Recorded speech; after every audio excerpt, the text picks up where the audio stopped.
Please bear with my cough.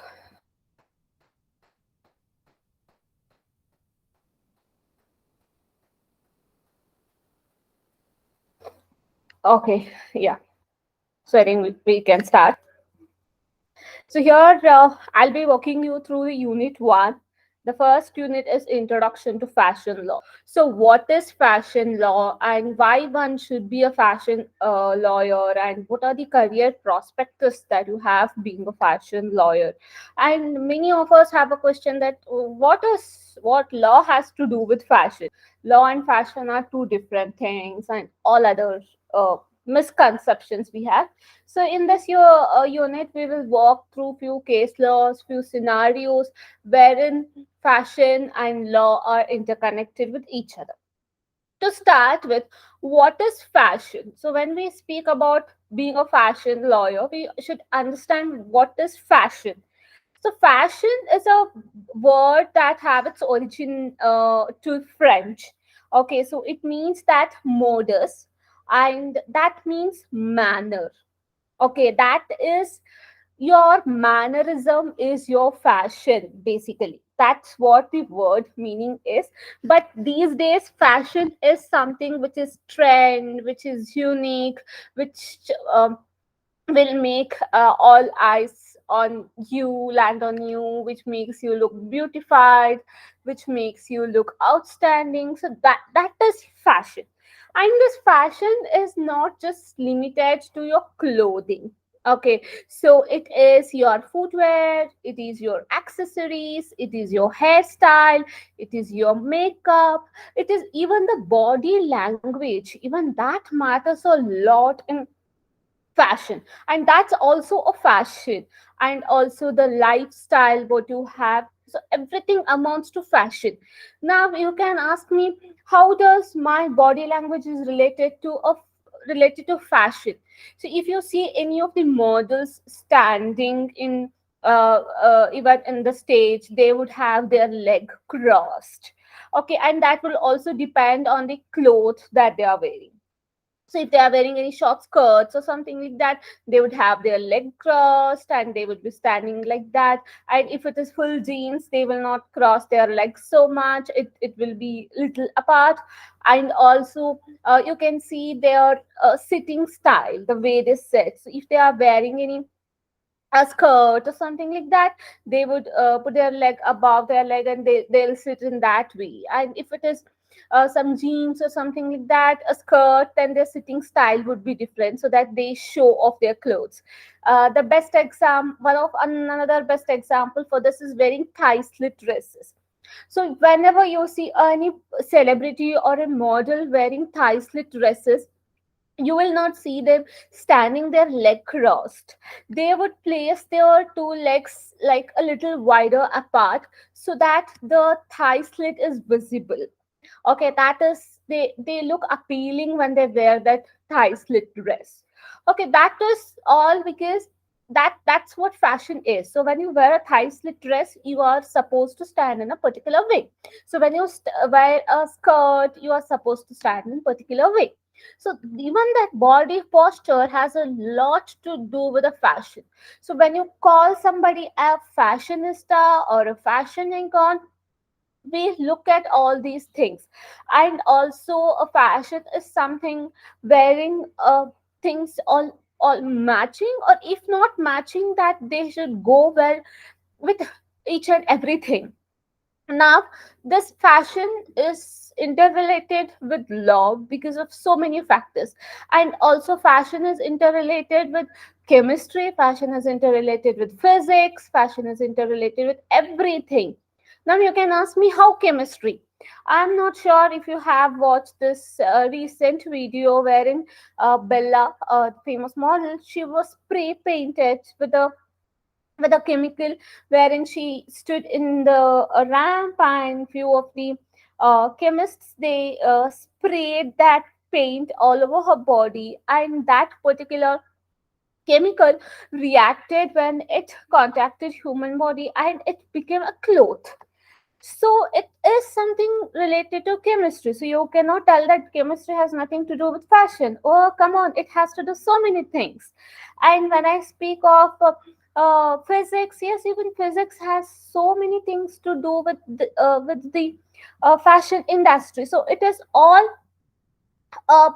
interconnected to each other, and it is not a different sector or something which has to be seen as outcasted thing, which all of us have in a mind. Okay, so in general, to be a good girl or to be good boy is to be like, oh, she's not much into fashion and other things, she's into studies. No, that is something myth that we have to burst in our minds. Moving further, what is fashion law and who is a fashion lawyer? Fashion law is something which is specifically deals with the legal issues which are related in the fashion industry. What are the legal issues in the fashion industry? The best example for that would be, now if you go to Sarojini Nagar market in Delhi, or you can go to any market in Malleshwaram market or something in Bangalore, you can find replica of big brands. Like you can find Raymond clothings, you can find some branded bags, you can find all of them in a cheaper rate, in a cheaper version, like the same clothing style would be replicated. You can even find designs of Sabyasachi also in those markets. That amounts to infringement of their copyright or infringement of their rights under Designs Act. Okay, and this is a serious concern, though many brands does not take it at a serious note, because it is very difficult for them to trace their designs, to trace their things, and come up with a solutions for that. So they do not highlight on it so much, and sometimes they take action. Sometimes they'll be like, "Alo chalo chodo." That's a kind of branding for us. They cannot match our quality and other things. And also, this fashion law is a combination of contract law, employment law, consumer protection law, and also most important part that forms is intellectual property right. So these are the important legislations that are related to fashion law. Apart from this, we have Competition Act, even that is related to fashion law. We have the laws related to legal entity, even those are related to fashion law.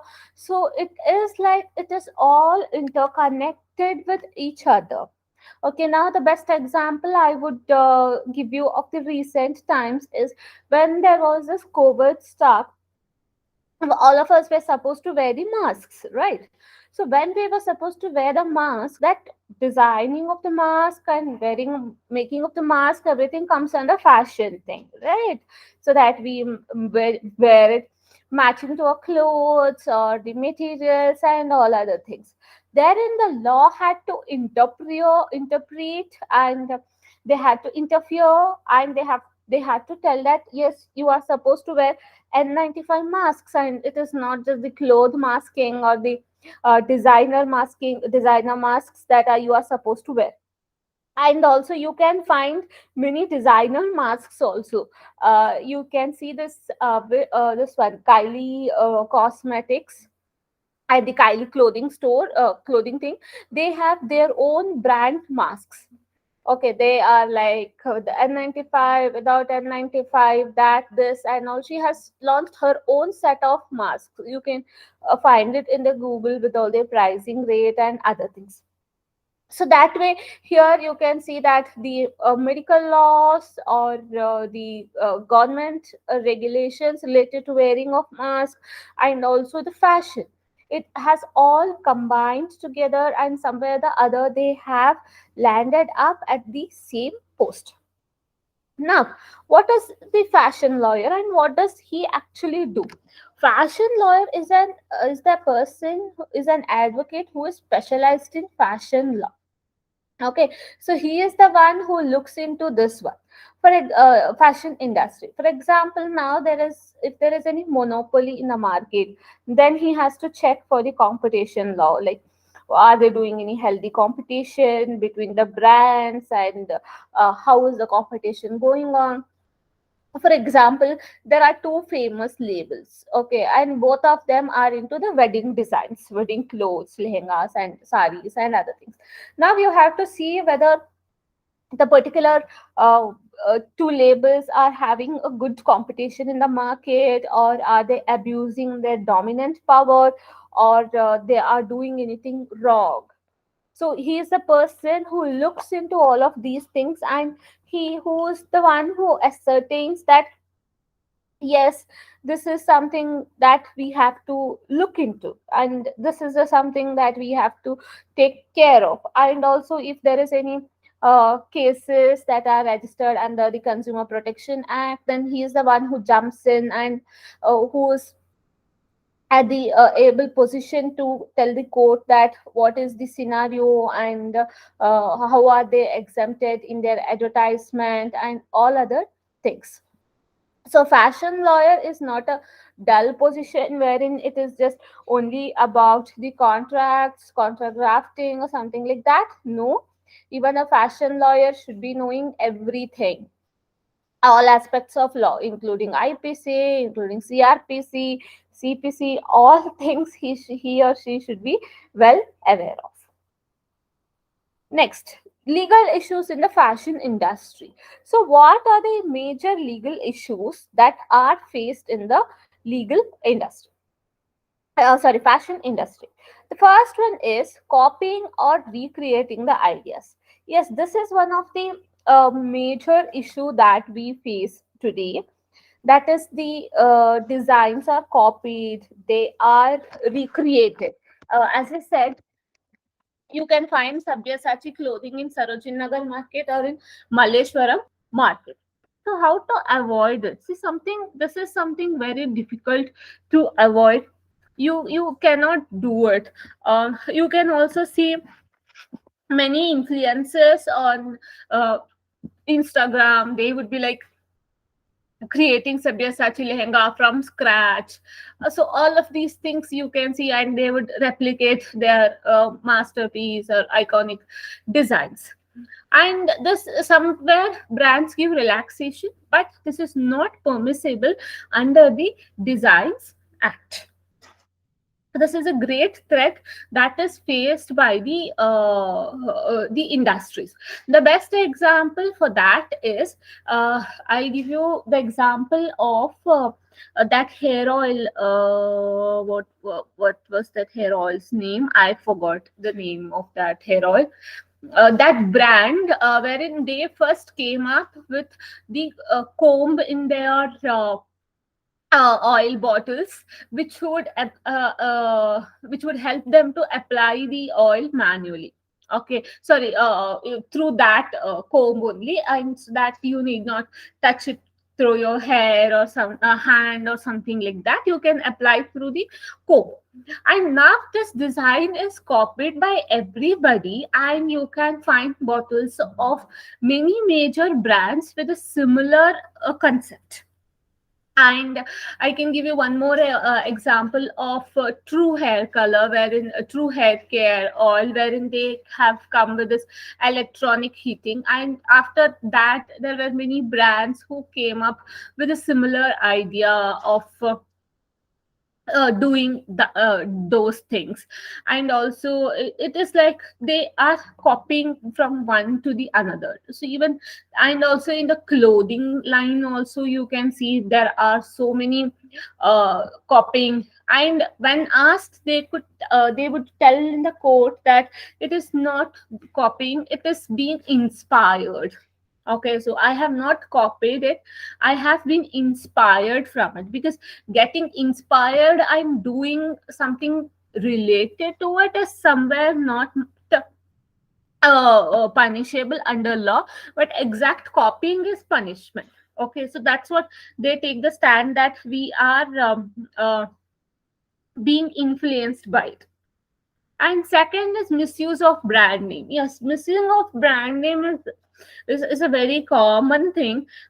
You can find footwears of Bata and all other things with the same thing, with some different name. Now, for example, Bata spelling is BATA. what they would do is BATAAA. Okay, so a double A in the end, or extra additional B or something here, or the name would be Bata only, but there would be a different logo. Or what they would do is like they would create all together a different one, but they would tell that no, this is Bata. So we do not have any clarity that yes, this is Bata only and this is not a Bata thing. We cannot do that. And this applies even for clothing line also, wherein if they put a tag on the clothes that they have done, it is very difficult for us to ascertain that yes, this is the same thing and this is not a different thing, unless and until we are really very much experts and we know the clothing very well. This happens majorly with things which are having geographical indications. Now, for example, Mysore silk sari, which is having its GI protected with the name Mysore name tag. So now, if somebody comes and gives me a plain sari with a thick border in it and tell that yes, this is Mysore silk sari, I will have to believe them, because I have no clue that how do I identify it or how do I tell it. Now, if they have told that that's a Mysore silk, I have to agree with that. The same thing we do when we go for shopping online or offline. They tell that yes, this our outlet. We do agree. We never ask them to provide a document which says that yes, they are the authentic Zara outlet, or the clothing that they have there is of Zara clothing only, and they have not mixed some of the other clothing and they have said that these are Zara clothes with a tag in it or something like that. So we never know, we never look into all of those things. Though we are consumers, though we are very much educated, we do not have that much of patience, or we do not have that much of uh, uh, knowledge related to the clothing to find out whether they're authentic or not. And next, consumer rights. Yeah, consumer rights are very much applicable here in the fashion law. If there is any especially with reference to the advertisements. So in the advertisements, the claim would be like, we are doing that, we are doing this is like this, use it for some time, all those things. But it does not give a fruitful effect. And then for that case, you can go to consumer forum and you can ask that why it is so and why it is not, all of those things. Okay, so these cases I have discussed many a times, which again I'll be discussing in the later part. And next, compliance of legal provisions. Yeah, as I said, complying with legal provisions is very, very, very important. For example, if a person is doing laundry services to the hospital, then he has to comply with the biomedical waste regulation rules and regulations. Or if a person is providing clothes for children, then he has his own set of rules and regulations. If a person is into modeling and doing brand advertisements, then even there he has to adhere to certain advertising guidelines. And next one is business law. Yes, so what kind of legal entity you are having, you have to comply with that. You have to file your income tax return, you have to do your mandatory compliances, you have to get your firm registered, you have to have your patent, you have to trademark renewal. So all the things that you have to do. And next, advertisements. Yes, advertisements play a major role in fashion industry. There is no fashion industry without advertisement. The more good and appealing your advertisement is, the more good your brand works in the uh, market. I would give you an example for this. The example for that is Gucci bags. So now, if you see the Gucci bags, they are like the normal bags. What is there? I It is like the quality and all other things. They are similar, but still the brand or a logo of Gucci in it, it carries the weightage. So I was seeing a video while researching for this, wherein it was he was telling that he and his friend, they went to buy a Gucci jacket from the store, and they found it for so many dollars. So what did they do is the Gucci jacket claimed that it was made in Italy by so and so designer, etc. So what did they do was they flew to Italy. They contacted the designer. They got the customized jacket, and they enjoyed Italy. And they came back, and he was telling that the price of the Gucci jacket is way more costlier than the price than that we had to go there. We did all the things and we came back, but still we had some money left. And why it is so much costlier? So it stated that it is because we are not just paying for the product that they are giving, but we are paying for the brand that they have. Okay, so when I speak of the brand, it says we pay for the pricing, we pay for the outlets, we pay for the advertisements that they spend on, we pay for the brand name that they give us, we pay for their logo. It is not the value of the bag, but it is the value of the logo. So how did they could get such a thing? That's only because of the weightage the logo carries. So to look rich, people buy it. Okay, but wherein the reality is, see, if you have seen people like Mark Zuckerberg or the richest of rich people, they will never wear clothes or bags which has a brand name in it unless and until they are paid to advertise the same. Now you can see this in the paps videos of celebrities also. Even there they will not wear any branded clothing except they are paid for it. This is because, see, they carry a lot of value, and that would be a kind of indirect advertisement. So they never wear, they always prefer to wear the plain t-shirts, the plain clothes without any logo in it, without any brand name. And it is a general psychology that, okay, if I carry a Gucci bag, I'll be considered as rich. No, that's the opposite of it. So if you wear something like that with logos and all other things, you are considered as an average person, not a rich person. Okay, that's a psychological part. But apart from that, it is all the advertisement laws that has to be complied with.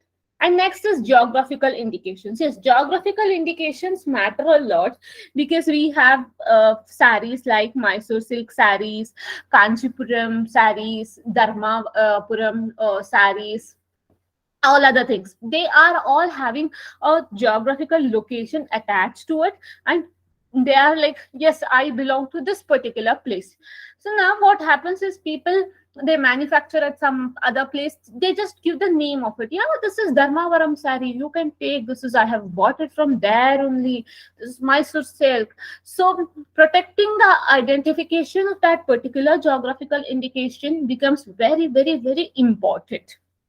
Okay, and apart from this, there are many other problems that are faced in the fashion industry, including the compliance and all other things. But this is just a bird's eye view of the fashion legal issues related to the fashion industry.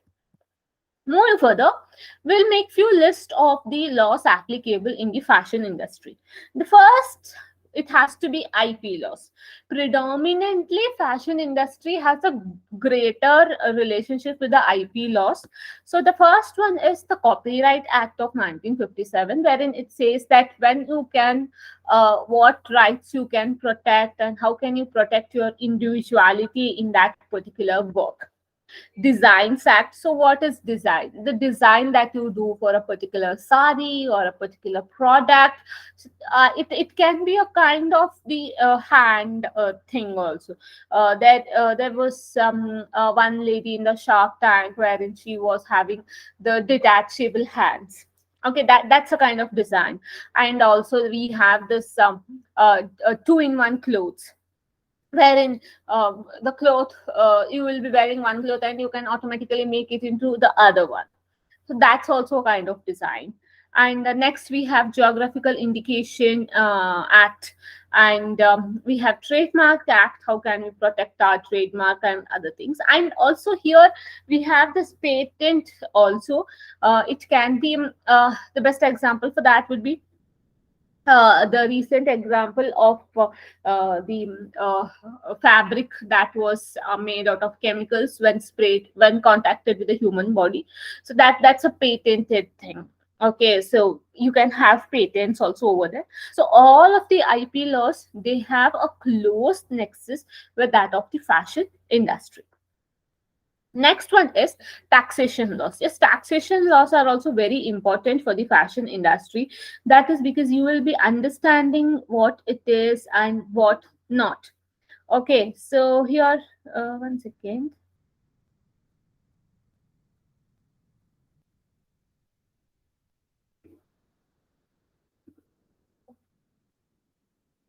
So you will understand what it is and what not it is. Okay, and the next one is the professional taxes. Yes, professional taxes are also very important so that you can understand the you can do pay, while paying the amount to the customer, or while paying the amount to the people who are related in that industry. You are paying to your models, you are paying to your other people who are working in that. So you'll have to deduct the professional taxes, because they will not be your employers, they will be working as a freelancers under you. So you have to be knowing the professional tax. And also import taxes. If you are exporting and importing any of the clothing ranges, then you have to be well aware of the import and export taxes. Next, other laws, business and corporate laws. Yes, so you have to establish a legal entity. So what kind of legal entity are you establishing? Is it a private limited company? It's a partnership firm? It's an LLP? What it is? So over there, you have to comply with all the rules and regulations. Next, Consumer Protection Act. Yes, now here you have to be very careful with that of the misleading advertisements and other promises that you make in your advertisements, and also while making the packaging of your product, and all those things. You have to be well aware of all of these things. You have to disclose what is the price, what is the MRP. You have to disclose, now suppose if it is some cream or something like that, then you have to ensure that what you have to make a list of all the ingredients in it, so that with portions, you have to write the place of manufacture, date of expiry. All of these things has to be put up. Next, Competition Act. Yeah, as I said, there should be a healthy competition in the market, so you have to adhere to all of those guidelines. And advertisement laws. Yes, you have to comply with concepts like surrogate advertisement, advertisements. If it is related to any infant food and other things, then you have to look into it. Now, for example, if you are planning to start a line in the feeding bottles, okay, so you are going to make a brand out of it, or if you are the advertising agency for the feeding bottles, then you cannot advertise feeding bottles in the national television. You will never find any advertisement related to feeding bottles in the national television. That is because it is not permitted. Next, and all other as per the business. So whatever the business asks for, you have to adhere those laws. Now I have a case study here. So this is a case that was decided in the Honorable Court. So in this, the case facts are the plaintiff Ritika Private Limited brought a suit against the defendant Biba Apparels, alleging that the latter had violated the plaintiff's copyright over certain designs by using it in their products. However, the said design had not been registered under the Designs Act and had been reproduced more than 50 times by the plaintiff themselves. Okay, so now here you can see that both of them are clothing store, that is Ritika Private Limited and Biba Apparels. Now, what happened is Ritika Private Limited had a clothing right, a clothing design, and they did not register it under Designs Act. Okay, and this Biba apparels they reproduced the same kind of thing. Now, the court took a consideration of the matter that Ritika Private Limited had reproduced the same design in more than 50 times. So the court held that if the set design is industrially reproduced more than 50 times by the person who is owning the copyright themselves, then it will not be having its copyright privileges. Okay, so if you don't design or don't register something under Designs Act and you make copies of it less than 50, like manlo 10 15 copies, only that much you make, then you will have the exclusive right over it. But if you reproduce it more than 50 times, then you will lose the right over it. Okay, so you can see that is the reason why many of the brands they would have the limited edition clothing. That is because of this reason. So you can see that he has made only these many pieces of it. For example, you can if you have visited Sabyasachi website, so I not that I've purchased, but I have visited just to check in. So you can find there that the products are limited. It's not like it's not produced in bulk. They will produce it in a very less quantity. That is because they get their copyright protected. Okay, so even if you don't register a design under Designs Act and you have reproduced it less than 50 times, then you have the right over that particular design. So this was under Ritika Private Limited versus Biba Apparel Private Limited. I hope this case is understood. And now we will come into the important concept, how to start a fashion business. So the first one is you have to create a business plan. That is, what is the business that you are going to do? What is the fashion line that you are going to choose? And then choosing the legal entity. What is the legal entity that you are going to choose? How are you going to register? What are you going to do in that particular thing? Next one is financial planning and naming of the business. Yes, registering business and opening bank account. Yes, you can register your business only after you finalize your name. Okay, so you have to finalize a name. You have to look in for the name availability, and then you have to register your business and open your bank accounts and purchase equipment of your clothing brand. And next one is compliance, and the last one is marketing. So after you do all your compliances and other things, you can start with the marketing concept. Okay, so now it will depend on the nature of the business that you are going to start. Now you can ask me that there are many other fashion things which are done in a very smaller scale. How do we do the compliances, and how do they provide, do they need a fashion lawyer or something like that? Yes, they do need a fashion lawyer, and they do need certifications as well. For example, now if somebody is telling that I am creating organic creams, okay, so it is certified to be organic and all other things. So where do they get that certification from? They have to give their products for research, the laboratory tests. They have to get certified that yes, this is organic, and only then they can claim that their fashion products are the organic ones. Now if you see this Priyanka Chopra, she has launched her own hair care and fashion brands called Amola, wherein she's telling that she's claiming that all the packaging that are done, packaging material that are used are the recycled plastic products, etc., etc. So over there, the question comes is, what is the authenticity, and how are they claiming it? So if somebody asks that question, or if something lands up in the court, then they should be able to prove it.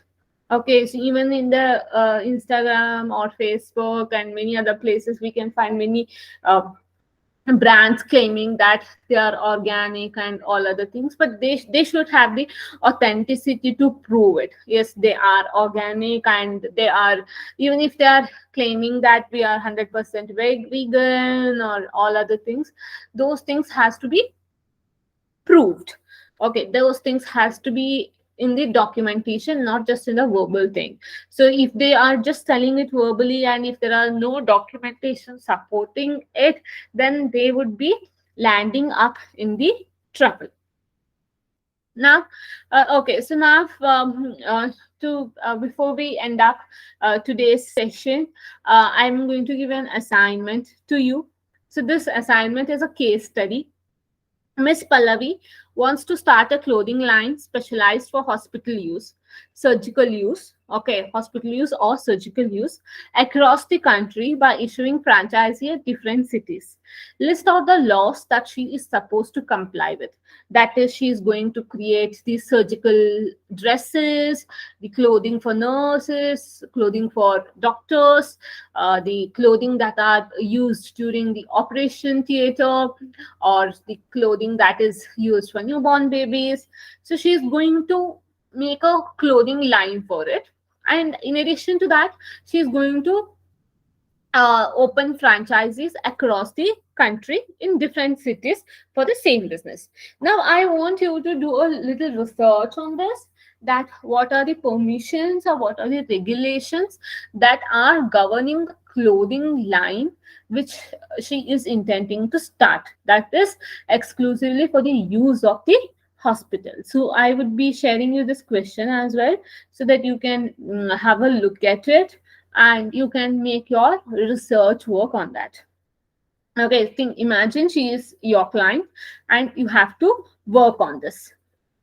Yeah, the uniform for doctor and nurses. That's what. See, hospital use in the sense she's going to wear. Now, see, if you see any doctor, the doctor will not wear the dresses that in which he comes in. They would be changing it, right? So when they go for operation and other things, they would have the clothing which is specially made for to be worn during that operation. You can see the nurses, even there they would be having their own set of clothes that are provided by the hospital. It also includes the clothing like this one, what is that, the bed sheets, the pillowcases, and all other things. They are totally different than that of the clothes that we use. Okay, and you can see that even during our if somebody is being operated, even there they would be giving a different clothes to wear. Okay, it is they would be giving something to tie in the back, and it will be like, it is a kind of comfortable thing. And how do we what is the laws that you have to comply with that? It also includes like the patient's gown. Okay, and the surgeon's costume, and also the hat, the nurse, what is that, nurse cap, and nurse uh, what's it, the nurse cap that they wear. So all of that has certain specifications that has to be complied with this. Okay, so especially in relation to the color also. So you can see that many a times they use this green color. So this is a heads up to you. Okay, so you can see, you can find this in the medical practitioner rules, that they should be wearing green colored clothes only. That is because it soothes the eye of the patient, and also it is the comfortable the color that is preferred color. So you can find it in the medical regulations. So whenever you give a surgeon cloth, you have to have that color only. You will not find a surgeon's cloth in a white color dress. If you recall an operation theater, so when you recall an operation theater, you will not find white clothes. You will find a kind of green color clothes. Okay, that is because the law itself says that yes, you have to wear green clothes. So this is one heads up for her, that when Pallavi is launching her surgical clothes, she has to ensure that the surgeons will wear green color clothing. And also you can see that the curtains of the colors, the sorry the color of the curtains, even that has to do something with that. And one more heads up I'll give you is the color of the bed sheet and other things. So you will never ever find them in fancy colors. You will always find them in the white color. And also the bed cover that they do, it even it has specific regulations, though it's a matter of fact that many of the hospitals they do not follow, but yes, we have well established rules and regulations for it. Okay, so where it has to be green color, where it has to be white color, and where it has to be blue color. So even in the hospitals you can find blue colored clothing. These are the three clothing color that you can find in the hospital. So you have to make a list of that regulations which define where you should be using what color. Okay, and also are there any guidelines related to the quality of the clothes that are to be used? Okay, so this is starting a fashion industry which is related to the hospital. So your work is to tell her what are the compliances that she has to do legally. Okay, so is this clear to you?